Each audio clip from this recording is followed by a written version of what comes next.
this is William Tincup and Ryan Leary. You are listening and watching the Practitioner Podcast. We have Melissa Thompson on today. Ryan, how are you doing? I am doing fantastic. Uh, Good, good. Other than the fact that we have two Dallas fans That's on okay. this call. You need more Cowboys fans in your life. That's what you need. That's all right. Yeah, not That's okay. sure that's the case. Not sure that's Hey, the case. hey, our coach doesn't have a contract. Our quarterback doesn't have a contract. What could possibly go wrong this season? This season, I think they're Yeah, my. I'm gonna lay the odds right now. I think they're both gonna have career seasons. I think Dak is going to have a crazy season, and I think Mike McCarthy is going to have a crazy season as well, because that's what happens in a contract year. This see, I just was, shows that you're a longtime Cowboys fan because this is what Cowboys fans always think. It's gonna be Always great. this year, this year. isn't it like your Yeah. 30th year without playoffs or something? Oh, Like, 100%. No, we I make it was to the thinking, playoffs. We make it I to the was thinking playoffs. by We just September 7th, you guys will be irrelevant. No, that's not yeah, how that works. We actually make it to January most years. It's in yeah, January that the yeah. tears start rolling down the right side of the eye. We'll say, like, out of the two times that we play you guys this year, I'm not feeling super confident. Something about this year, I'm not feeling confident. Although everybody in Philadelphia thinks we've already won the Super Bowl, so we'll just go with that. Okay. Well, Well, see, we'll that's check probably back in with you. well. The problem is we thought that too. It just hasn't materialized for 30 years. Yeah. So, Melissa, would you do us a favor and the audience a favor and introduce yourself? Absolutely. Melissa Thompson. I grew up and still live in Dallas, although I've lived all over the U.S. But I'm back and badder than ever. Yeah. I am currently the head of global TA at Ford Motor Company. So I do regular laps to Detroit. I've been at Ford for about 3 years, and I've been in talent acquisition for more than 20 years. It's my happy place. I love what I do. I love this. And we're gonna get into your story. So the what did you do before Ford? What was Right your before Ford, I was at Nielsen. I was at wow? Nielsen for about 2 years. It was my pandemic job. Yeah, yeah, yeah, yeah. Um, yeah. Prior to Nielsen, I was at McGraw-Hill. And prior to McGraw-Hill, I was at Citrix for about 7 years. So if you look So at my you moved mid-career, industries. Yeah, yeah, all big I was companies. much more into the technical um, digital recruiting and Hmm. Right. just wandered away after my time at Citrix. So Well, it's Yeah. fascinating. We're gonna dig into that. Go ahead, Ryan. How did you go from technical to automotive? Yeah, Which is quite technical, Tay. I mean, let's yeah. be It is. honest. it Yeah. is, Hiring a and lot of engineers. Yeah. yeah. So when I left Citrix, I actually took 6 months off and visited many beaches around the world and Right. really had a reset. I ran my own consulting company for about 6 months and Hmm. got an offer from my first client, which was the CHRO at McGraw Hill, to help them design their talent acquisition organization. And about a year in, I went into the CHRO's office and I said, "You're using a really big hammer for a really small nail." Because we had shrunk the size of the TA team. It was less Mm. than 20 people globally. And I was like, "You don't need me, but I will give you a plan for how to go forward." And so at that point, I jumped out and went to Nielsen, which is very, very technical, right? It It's is. very data science oriented. It's very how do you manage metrics and numbers? And they really understood recruiting, but not how they could more speedily find the talent they needed. And they needed both this technical talent and this massive customer service talent. So, how do you do the niche recruiting and the high volume recruiting at the same time? I was like, well, first of all, you don't have the same person doing both of those That's things. correct. Yes. So I did that for just about 2 years, as I said, and a recruiter called me and said, "Hey, Ford is trying to figure out how they shift their mindset to get technical talent to understand that the cars of the future are actually just computers on wheels. And so they need to attract more technical talent. And so they really want a TA leader that understands that. It's not so important that you understand the automotive space, but how we reposition Ford for tech talent Mm. is what we need to do right now. And that's how I ended up where I am today. That is a fantastic way for the recruiter to present that to you. Knowing your background, not just saying, hey, we need a new head of talent. It was, we need to transform Yeah. and understand how to bring in more technical talent. Yeah. Kudos to them on that. Yeah. Yeah. For sure. There's also another example of that outside of Ford. I think it was Whirlpool, maybe a couple years Mm-hmm. back. They started, I could be wrong, I think it was Whirlpool. They started to run commercials around engineering Hmm. in their dishwashers and things Right. like that. And I never actually thought about that until I think it might have been a Super Bowl commercial where I was kind of like, Actually, the thing you're thinking about is when GE made that shift, and they did the Yes. yes, commercial yes, with the guy who was trying to explain to his family and his friends What what he he yes, does. did. Yeah, yeah, yes. It Genius. blew me away. Like I guess I knew it, but I Yeah. never thought of it that way. It's like every time I look at my dishwasher now, I'm like, Yeah, because yeah. that's There's a pretty I lot of mean, cool. tech in there. well, Yeah, you yeah, get into a groove, and you can think of Ford as an automotive company. And Mhm. okay, yes, the outputs are automotive, got it. But everything leading up to that is it's not blue collar. I Yeah, mean, it's a whole lot of white collar jobs and a yeah. whole lot of technology. Yeah, I actually don't do the hourly recruiting. The hourly recruiting is done in the plant. And so through the recruiting process, I ask the question, am I going to need to go and recruit for hourly? They're like, no, no, you're fine. Salaried, all that. I was on board for 3 weeks when a plant leader found me and said, I need your help. And I was like, say what now? No, no, He no, no, said, no, no, no, no. he said, hey, pre-pandemic, we would just run an ad and we would get hundreds and hundreds of applicants. He said, now we barely get 10. He said, I need you to help me figure out how do I energize my applicant pool. I'm like, that I can do. I'm like, let's get some billboards going. Yeah. Let's put some things on gas Oh stations, yeah. like, Oh yeah. little QR codes. And We it need has you need more been really, applicants. really We can get amazing. more applicants. But if you don't Yeah, have to do the interviews and all the exactly. other stuff, I'm game. Yeah, yeah, on But when top of the funnel, I'm there for that. oh yeah, 100%.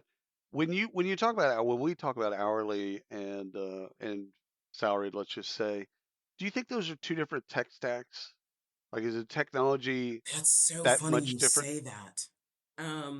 I think they should be two different Yeah. tech stacks because the way hourly come into the funnel is so different, right?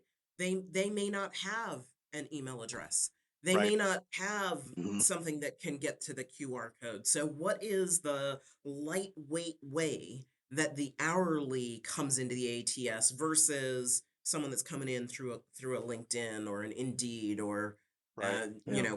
recruiter or sourcer reached out, right? Yeah. Yeah. I actually have had this interesting idea that we should do different ATSs by region, Oh, right? Put interesting. put Europe on their own ATS, Yep. right? They feed into then you got all that crazy GDPR. GDPR, Yeah. privacy, yada yada in its own, and then you don't have to worry. Everyone else doesn't have to do the thing that is Right. hardest because we're all leaning towards Europe.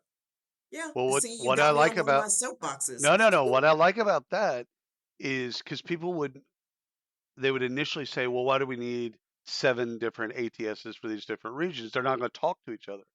Well, you don't need them to talk to each other until they're employees. And Exactly. so once they're onboarded as an employee, then they're going to go into a centralized data, whatever you have is your Mm. HRS, Yeah, payroll system, etc. So they can live in a different ATS. I yeah. love that actually. Get the best of breed in that region. Hmm. I like that a lot. That's Brian, the I can see you having trouble with that. a little. Like I'm on both sides. I've never thought. I was never a huge proponent of let's have one overarching Oh yeah, ATS agreed. across the enterprise. That's just bad.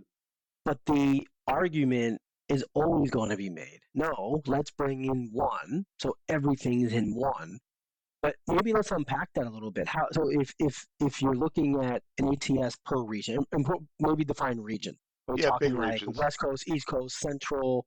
Or are we talking Oh, no, like we're talking global. We're talking Global. global? Okay, so maybe the EMEA. Americas is on one, Europe and Middle East Africa is on one, and got it. Asia Hmm. Pac with its Yeah. China, Japan, Yeah. we need Yeah. special things. India, Yeah. Right we to need special left. things. They're on the third one, right? So you just Mm-hmm. it's not I don't need one for every single country, but if you do it sort of in those big Yeah. global region buckets, Agreed. yeah, yeah. Makes sense. You It can't does argue make that. sense. No, I like Oh, it a lot. yeah. Let me be clear. People can for sure argue that. I Oh just yeah. No. Well, because they want it to be if you're one an global Oracle system. shop, right? If you're a Hmm. Workday shop, or if you're an Hmm. SAP shop, Hmm. they want it to Yeah. all be in that one thing. Uh, Problem is whenever, like with Ryan said, whenever you get one system for salaried and hourly, someone's going to suffer. Yes. Either it's hardwired for high volume, and so the hourly people are great, the recruiters, that Yeah. hiring managers over there, and it's not great for the salaried people, or But there it's are the other also way. data disconnects because what you're collecting in data up here is going to be different than what you're collecting over here, or what you're collecting in this region is different than what you collect in this region. Like, just think about zip codes. Yeah, yeah. And the zip codes in China and the zip codes in Australia are so different than the way we format our zip codes in Right. the Americas. Yeah. It's little things and big things too. I've I don't know. I've struggled with this with people as well, with just like having one ATS be that they want to make it the system of record. It's like, no, your Hmm. payroll system's the system of record. You don't need the ATS. You need the ATS to work well for hiring managers, for the candidates, and for the recruiters.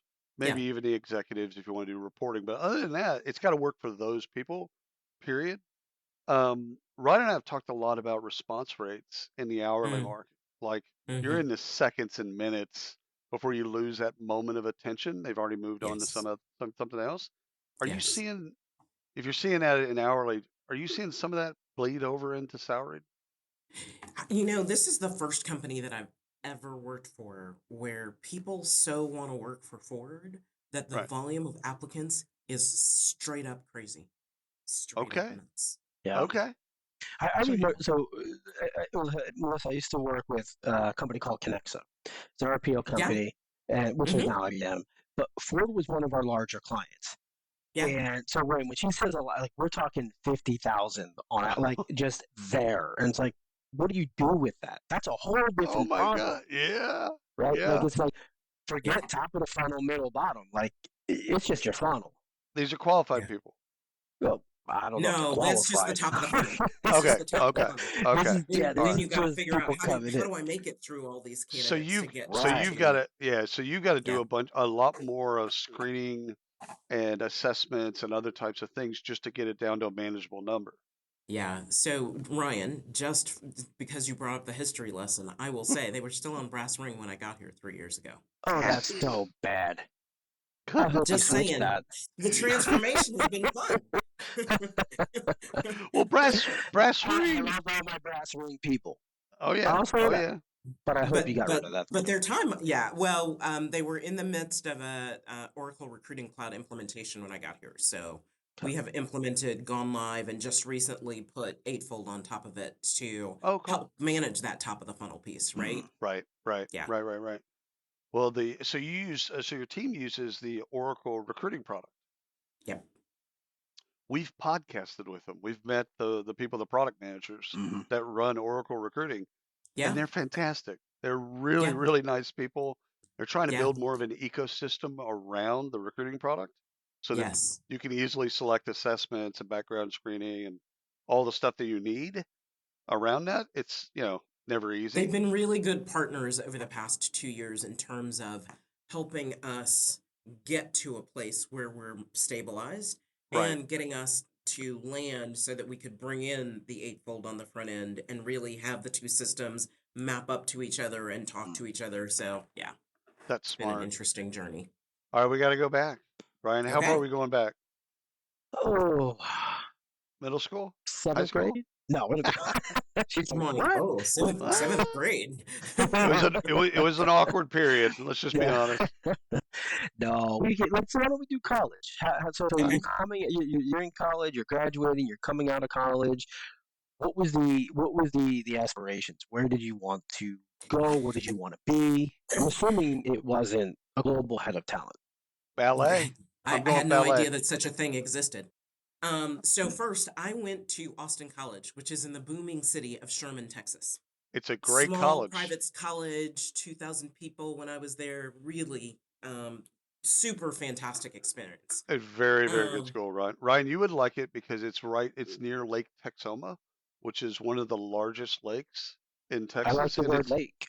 it's yeah, it's deep, like it's like ocean deep, like it's crazy because it's in yeah, it's between beautiful. Oklahoma and Texas, so it's Yeah. on the Red River, and it is Hmm. a really pretty lake. Anyhow, Yeah. Sherman and Austin So, College, greatness. yeah, I can literally recall the day of my graduation. I had a glass of wine in my hand and I was walking down the street where my parents lived. And I was like, what am I going to do with myself? Hmm. So the answer is I graduated from college without a plan. Yes. I went into retail. Initially, I was on the floor at Saks Fifth Avenue, Yep. and then I was the assistant manager for men's furnishings. I could pick out the matching tie and Oh, all the nice. all the things. My No, parents were not feeling that so much. yeah. My I, dad I was was a I was just doctor. I was just Yeah, gonna my dad. ask you that. Yeah. How did that jive with the whole Austin College Yeah. private education Yeah. thing? Yeah. Uh-huh. My dad was a doctor, and my mom was a supervisor at Texas Employment Commission. So Oh my God, both TEC. very Yeah. educated, very smart, Wow. very driven. They were like, "Yeah, this retail thing isn't working for us. How about you go get an MBA? How about that? How about let TikTok?" So I went back and I'd only worked for about a year and a half, and I went back and got my MBA at UT in Austin. Super, super interesting experience. Oh yeah. One of my first classes was organizational behavior, and it was like someone like pulled a light bulb, and I was like, Huh. this is the space I want to be in. I really quite enjoyed marketing, and my marketing teacher said to me, you've got to be in marketing. You Right. have the mindset for it. You would be so good at it. I was like, I kind of like this other thing over here. But think if you go fast forward and you look back, like, look how much marketing there is in talent acquisition today. No one Tons. knew Yeah. that back then when we were calling it personnel, Right. right? Right. But back in the day. So I graduate from B school and I went back to Saks Fifth Avenue. I actually opened the Tyson's Corner Saks Fifth Avenue in When- Washington, D.C. as the personnel assistant. So like I connected Mm. those things back together. I was like, you see Oh how Hmm. my this ended up God. working for me, mom and dad? They were like, Opening a okay. opening a Yeah. store, They opening weren't a buying it. store is hard because Yeah, you've got to recruit everybody. yeah, That is not an easy job. I've had to yeah, open Mm. a bunch of stores and recruit for a bunch of stores. yeah, Not yeah. easy. Not Yeah. Well, easy at it all. was fun for me because you might not have caught this about me yet, but I'm kind of a driver. And Yep. so opening the store, we've got this much time to get this many people. I'm like, we're running an ad Right. here and we're gonna do this, and here's how we're gonna do the interviews, and here's how we're gonna get the floaters pulled together. And we opened the store on time with all the resources that we needed. And I suddenly realized that maybe making $8.50 an hour wasn't gonna work for me in the DC area. That Oh yeah.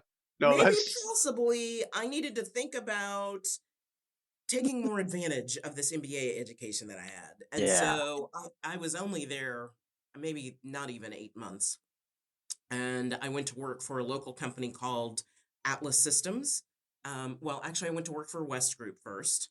Really great experience. Those of us that look back on those times when affirmative action plans were literally done by hand, oh yeah. If that they, was an amazing experience. You if they learn were a even lot. written down. You Yeah. really understand the guts of how this stuff works when you have to like Yep. pen to Yep. paper. Um, the bottom dropped out of the real estate market. I went to work for this company, Atlas Systems, and Were you really, still in really hated DC it. or did you come back to? I Did was you come still back in to Dallas? DC. So in total, I was in DC for about 5 years. Yeah, yeah. I was on the phone with my mom one day, and I was super upset because I'd done a presentation and just gotten the snot beat out of me. And she said, you don't have to stay there, you can move home at any time. And I was Correct. like, I walked into my boss's office that afternoon, and I was like, you know what? Peace out, homie. He Yeah. was like, no, wait, what? I'm Yeah. like, no, if Presentation you're wasn't that not bad. supporting me, Yeah. yeah.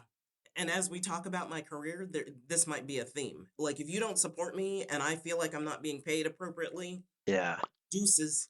Yeah, Yeah. That's the way it should be. That's It the should way be it that way. absolutely. should be. Yeah. So so I was going to ask you about intent. Were you moving with intent from job to job? Yeah. I feel like you were, but I also feel like you were kind of like, I'm done Oh, with you, and I move on. at this stage, what my only intent was run away. This is not the right job for you. You are not in your happy Goodbye. place. Run Especially away. if you weren't being supported. Like again, Exactly. we talk about this with other folks. All the time. What if you're not going to be supported? Leave, because it's not. Yeah. They're already sending you the Yeah. signal. They've Yeah. sent you the signal in that presentation. Yeah. They Yeah. sent you the signal because they could have Yeah. easily said, "Okay, hey, Melissa, some good stuff here. Yeah. Okay, some things that we need to work on next time." Like they could have coached you up, and they could have spent a little bit of time doing that. They chose not to. Yeah, Okay, Yeah. quiet as it's kept, my boss actually had narcolepsy, like literally had narcolepsy. So the CEO is beating the shit out of me in this meeting, yeah, and my boss is asleep. yeah, yeah. So But what else? anybody else in the room could have said something, Yeah, and they didn't. Yeah. Again, those are choices. Those are Yeah. choices that exactly. people make. So, did you get back to Dallas? What'd you do when you get back? Went to work for a company called Republic Money Orders. Okay, And at this point, I was doing HR, generalist right, HR. I wasn't in just recruiting. right. And Republic Money Orders was owned by a company called Travelers Express. Yeah, And the head of Travelers and the CHRO from Travelers came down and said, we are absorbing all of the Republic Money Orders offices into HQ. So you have a choice. You can move to Minneapolis, Minnesota, or you can take a package and go find a new job. And I was like, what is happening right now? I moved to Minneapolis. whoa! Oh man. Okay. Did. Bless I you. You did. went. You go see Prince. That's the only thing in Minneapolis that's worth it Well, back then. Terry Lewis and Jimmy Jam are also there. So, Oh, okay. All right. right? Fair It's a enough. whole thing. Fair enough. Um, it was a super interesting experience for me. I Yeah. will tell you, because I had met the CEO in person, I actually had a really great relationship with him. And he would do these all hands meetings. And there was an all hands meeting where he stopped and he said, "Does anyone have any questions?" And you could have heard a pin drop. Yeah. And he said, "Guys, this is important stuff. You need to understand how the business works. You need to understand how we're making money. You need to understand what challenges we're dealing with." And I raised my hand and I asked a question. And after the meeting, he was like, "Every time I want you to do that. Every time." What I learned was, look, you can choose to be the quiet person in the back of the room and not ask a question, or you can have the gumption to Yep. say, this thing, I was taking notes, and this thing I have a question about. And he was just so happy that I had asked a question that I was like, And again, awesome sauce. Melissa, those are choices that executives make. Yes. Like you look at the Yes. CEO previously, where they Yeah. took the opportunity to just tear you down Yeah. when they could have easily taught you up. And Yeah. here's a CEO that basically said, you know what? I need more of you. Of I need that. more of that. Hmm. Again, those are choices. Yeah. Those are Yeah. absolute choices that people make. Yeah. So I grew up in Dallas. I moved to Dallas Hmm. when I was 3. So I am a warm weather gal. Yeah, So me too. this Minneapolis thing was really quite a mess. Way too cold. I went into the CHRO and I said, "Look, Travelers Express is owned by the Dial Corporation, which is based in Phoenix, Arizona." I could do that. I can do What that. do I have to do to get an opportunity to move to It's a Phoenix? Like, what it's do a I have to dry do? heat. It's a dry heat, but I can do that. I Yeah. can't. She said she gave me a literal plan. You have to do these things, and then if an opportunity comes up, I will support you to go and interview for it. And if you get it, I'll let you go. 18 months after that, I was in Phoenix. I How can cool is clearly that? remember I moved in a February, so I'm in like all the layers on my way to Uh, Phoenix. I had a short set in my bag. Went into the bathroom in Phoenix and changed into a short set, it's and all I was right. like, all right. I knew N- you. I Never knew look Yes. back. you. Never Yeah. look back. No. Yeah. So Yeah. so you see the shift, Ryan, to the more intentional. Uh-huh. Oh yeah, yeah, yeah. So well, we have to talk about this now, but I don't want to forget about it. So a couple of things. One, the way you were treated in the Mhm. beginning Yeah. versus how you treat people now, right? Yeah. How does that play into it? But second, Mm. when you were in the room and the CEO said, ask questions, and Yeah. nobody raised their hand, there's a lot of people that listen to this that are in that situation today Yeah. that say, Yeah. I have a lot to say, but like I'm afraid. I'm afraid to ask. Mm, Yeah. How do they Yeah. raise their hand and not be afraid to be Yeah. feel Yeah. wrong or feel like they're not important? Okay, so my question was a thoughtful question about the business. He had laid out these things about the business strategy. Did everyone notice that I was taking notes?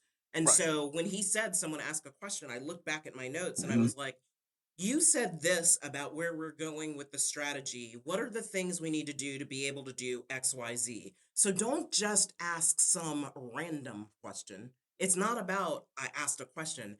Ask Yeah. a question that shows I'm thinking, I'm understanding what you told me, but I really have this question about what about this other thing? And by the way, I tell my team this same thing because when we do HR all hands, I often am the first person or the second person to ask a question because I'm taking notes as people are talking. And when that silence hits where no one's asking a question, I'm the one saying, yeah, I and love it. and I said, and that gives you a visibility that you can't get if you're in the back of the room with your arms Right. crossed, Well, not and taking notes, not and actually listening, right? and also as a curious person, Yeah, it answers your question. Like Yeah. yeah, generally, so some of it is it scratches that itch for you intellectually. yeah, yeah. You're trying to understand something. You bet. I love that. Brian asked about treatment. I think it's a really important question. Like now, not just versus then, because you've probably always been the same person, but how do you kind of get your team to treat people Yeah, at a way that you want to Mm. be treated, that they should be treated, etc. Because yeah. it's not So, everybody grew up the same way. So right. let's leave So it at that. first, I will say, when I came into this job, most of the people that were in leadership and TA could spell TA. And sorry to those, but they didn't have like the depth of experience, right? They might have Right, been an HR person that was shifted into a TA right. role and they're like, and here I am. I'm in my happy place. I'm like, yeah, okay. No, So I actually brought people that had worked for me at different places in the past here, right? And so there were I love people that. that understood how I work Hmm. and that enjoyed working for me enough in the past that they would come and work for me again. Right. So that helped me to layer into the organization.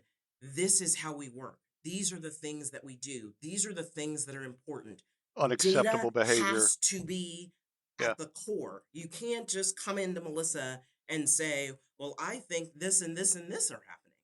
And what yeah. data do you have that That's right. tells you that these things are happening? So people know you can't just come with some I pulled this out of the air kind of a thing. Yeah, Or if you do, Melissa's going to ask you questions and she's going to dig to try and understand, like, how did you yeah. come to that conclusion? And so don't come all willy nilly. Come with, Right. I understand, I need to tell a story. I The other worked for a thing guy, is, Melissa. I'm, I worked for a guy back in the '90s who you could not set a meeting with unless there was an agenda with items on the agenda and the decision maker in the room. It's yeah, like there was a problem. we're going to discuss the solution, and someone in the room is going to have a decision to make, Yeah. pro, for, whatever. Yeah. But he would not put a calendar thing on his calendar Yeah. unless all that stuff was done. Yeah. I worked for a boss at Bank of America who said 5 pages is the max of a PowerPoint. If you have a 10-page PowerPoint, maybe you get to come back next week. But at page 5, you're done. So that made people really think about, and he said in 12-point font on a PowerPoint is not a thing. So it's not that you're going to make the words smaller so No, you no, get Yeah, more on no. the yeah, page. you're 35 But and 40, your Margins deadlines. got to increase the margins. Yeah. I don't force people to do 5 pages, but I do say, think about how do you tell this story? And in particular in TA, what's your one pager? Yeah. How do you tell a story to a hiring manager or a business leader in one page? And don't just throw a whole bunch of data salad onto the page and be like, look, what's Uh-huh. your insight? What does it tell you? What question do you want answered when you show this to someone? So, as you can tell, I'm kind of a teacher. For people to I want people to ask questions because I know people say there are no stupid questions, and there really aren't. Mm, The stupid question is mm. the one you didn't ask There you go. because you just go and try and do something without Yeah. really understanding how the things connect. I try to have a rhythm so for my direct reports, I meet with them one on one every other week, and we Right. meet as a team every on the off weeks. We do a stand up meeting every single Monday. What's going on with you? What's up? What'd you do over the weekend? Like just like the Right. connector. But then I do with my team is called TA Leadership. I do TAL plus one once a month. So that lets that next level down have visibility to the TA leaders, Mm, and they take turns presenting. We take turns, Oh, that's and then cool. once a month, yeah. the whole team, everyone, and changing topics every month.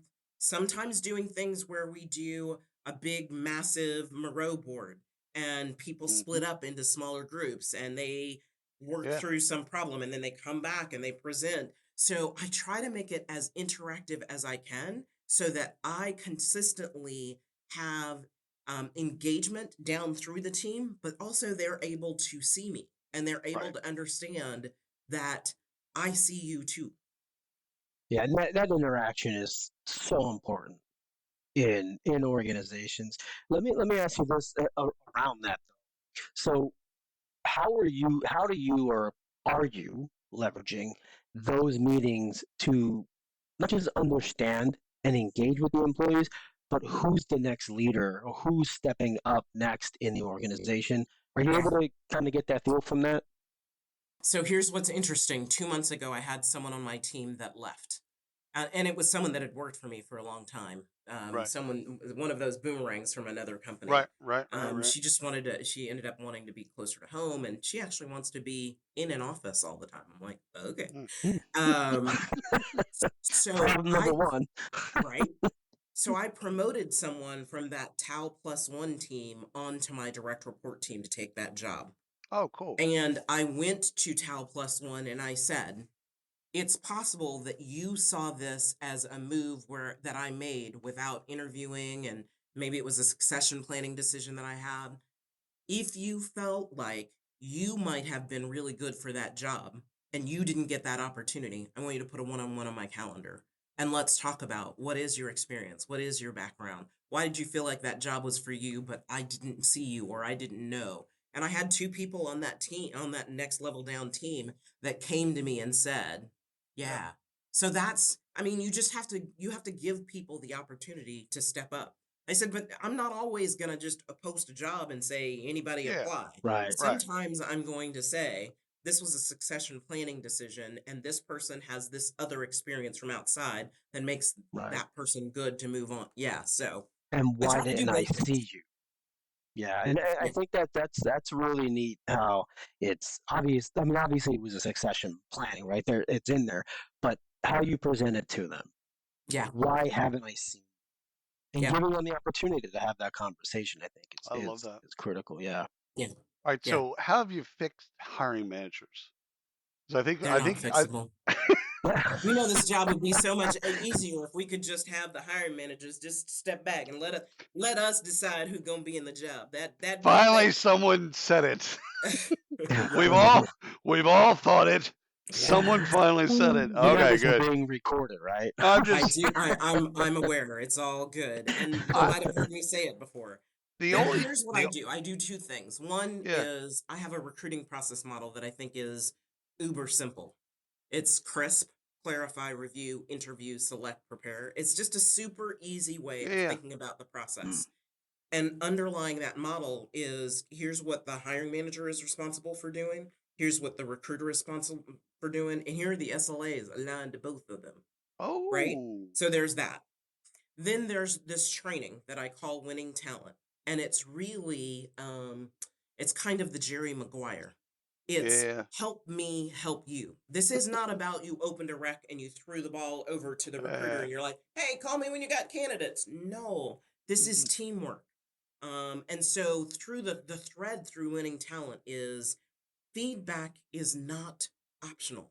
If right. you don't give specific feedback on why you liked or didn't like those resumes at the top of the funnel, 90 days later, your job's still not filled. And you know why? Because you didn't give specific feedback, because That's you right. didn't help Yeah. the recruiter narrow down to here's what I'm really looking for. So, that might be another one of my soapboxes, Yeah. really No, helping we're hiring managers understand how do you, they have to be engaged if they want to get their rec filled.